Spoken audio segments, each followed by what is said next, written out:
Hi everybody, it's Jodi. Welcome to the Great North American Stampin' Show. We are on season 9, episode 7. Congratulations to Lisa. She won our episode last week. We had some really great projects last week. If you didn't catch them, I know I have a playlist, I'm pretty sure all of us do, of all of our episodes. So if you go to that playlist right here on my channel, you can watch last week's and previous seasons. You've got a lot on there that you can take a look at in your free time.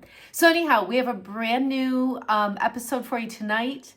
I'm really excited about my card. It's something a little out of the ordinary for me, but I had a lot of fun with it and I absolutely love the final product. In fact, I give you a little sneak peek pretty early in the video because I can't wait to share it with you. All right, let's get started. For today's episode, we are on page 49 in the May to August Stampin' Up! Catalog. And there's a few different layouts here on page 49. I decided to use this one right here. And the biggest thing about that particular card is just that there's like this background image that's colored, and then there's a focal point with a greeting. So that's what I based my card off of for today. So I'm going to pull in all of the cardstock I'm going to use. And that's not super exciting, isn't it? I've got a Balmy Blue card base, some watercolor paper, and just this little label I cut with basic white. That's it. But I'm going to do something I don't usually do. I'm going to show you the finished card super quick so you could catch a glimpse of all the color, but I'm not going to show it to you for very long. Okay, ready? This is the card I'm going to be making. So lots of color. I think it's gorgeous. I want to show you how I made that card. So I'm taking the watercolor paper and embossing it in my Sunflower Embossing Folder. And so it's this one here. And I think it is just so stunning when you emboss it. Because the cardstock is thicker, it just gives so much more detail and depth to this layer than if you just use like a basic white or a colored cardstock. So this piece right here is thick. It's very detailed. It really, really made a great impression on this piece. So I'm going to set these things aside for right now because this is where we're going to spend most of our time.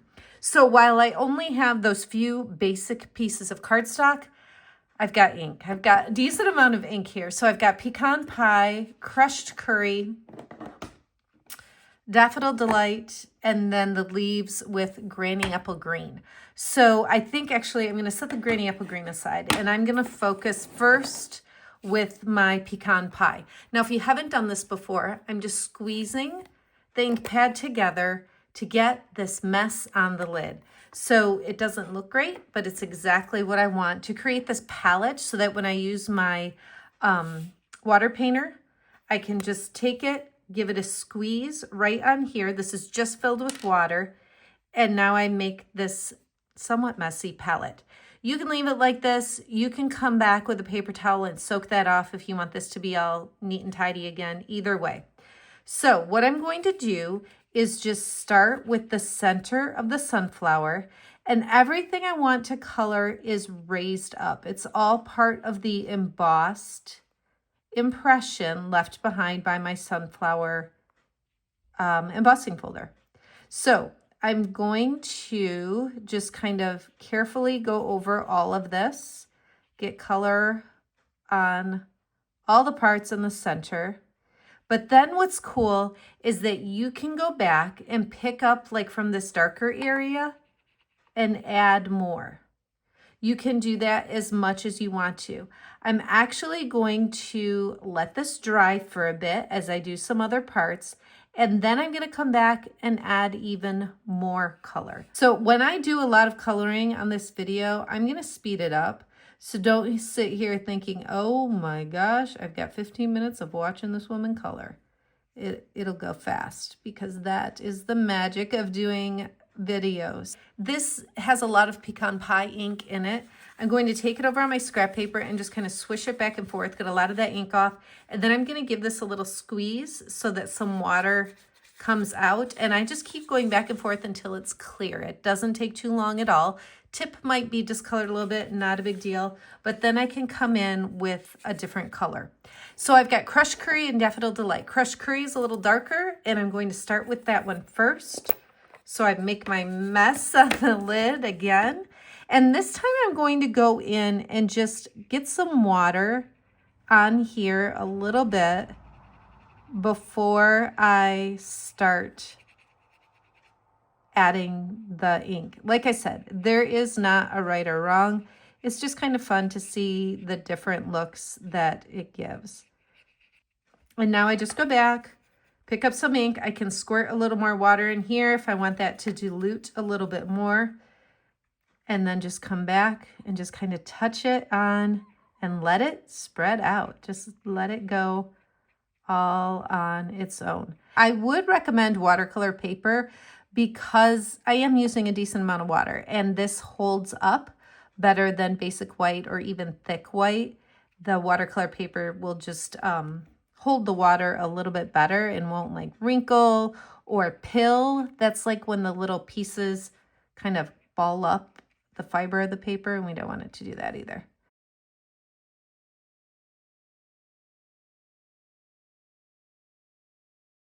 While that starts to dry a little bit, I'm going to go back over to Crushed Curry, pick some of that up, and then go ahead and add it over here on the next sunflower.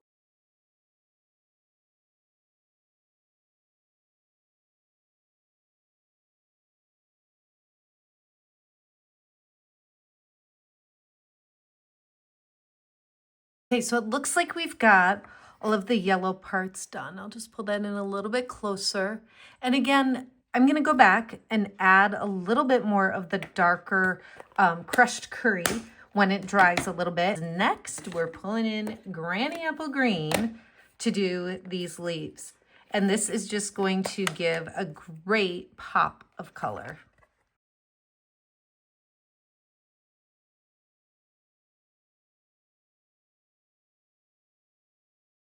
So once I have that base layer of color on there, what I like to do is grab some more and then come in with it already wet. Do you see how it just kind of naturally flows down those lines where the like veins of the leaves are?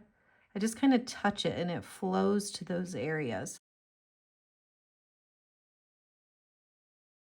Okay, so let's take a look a little closer here.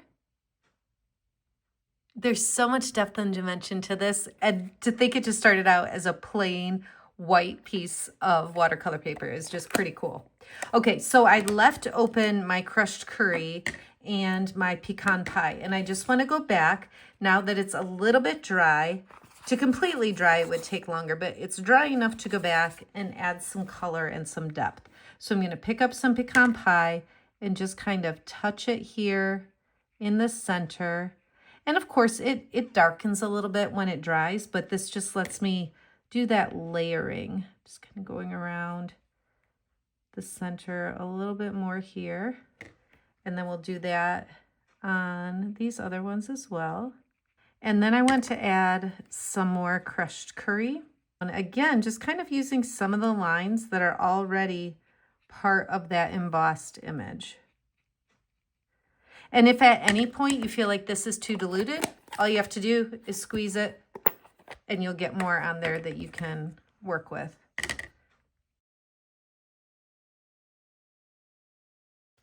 Okay, I'm going to go ahead and close these, and then I want to pull in my sample one more time because I want you to see the difference so far. So did you remember from that really quick glimpse that I gave you, the background here is blue.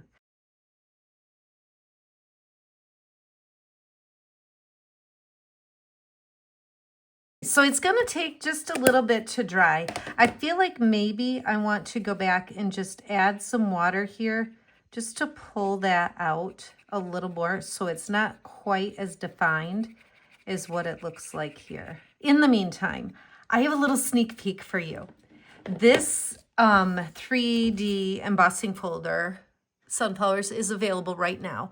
But this Radiant Sunflowers is a brand new upcoming product in our September to December catalog. But I wanted to give you a sneak peek because I think these work so well together. So I'm going to take a couple of images from this stamp set, as well as this die here. That's the one that I've die cut. You see the little stitching dots around the edge. So I'm going to use Pecan Pie ink one more time, and one of the stamps out of Radiant Sunflowers that says Hello Friend, and go ahead and stamp that right on here, and we'll add that piece.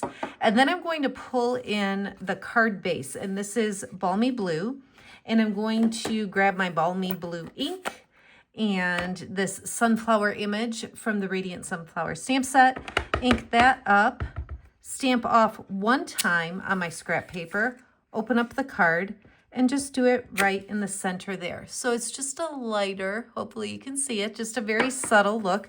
You could definitely do that with Versamark ink, but because I'm already using Balmy Blue on this card, I wanted to stick with that color. And then another image says, wishing you so much happiness. And we'll just stamp that right over the flower, just to add that. I think I'm going to go ahead. This isn't completely dry, but I want to show you the rest of the steps. So I'm just going to set it over, and because it's heavy, there's a lot of water, it's got all of that embossed. You see, it's actually pretty cool looking on the back side too. But anyhow, I'm going to use a stronger adhesive. This is my tear and tape, and I'm going to use this around this whole layer just to make sure I have a really strong adhesive to attach it to the card base.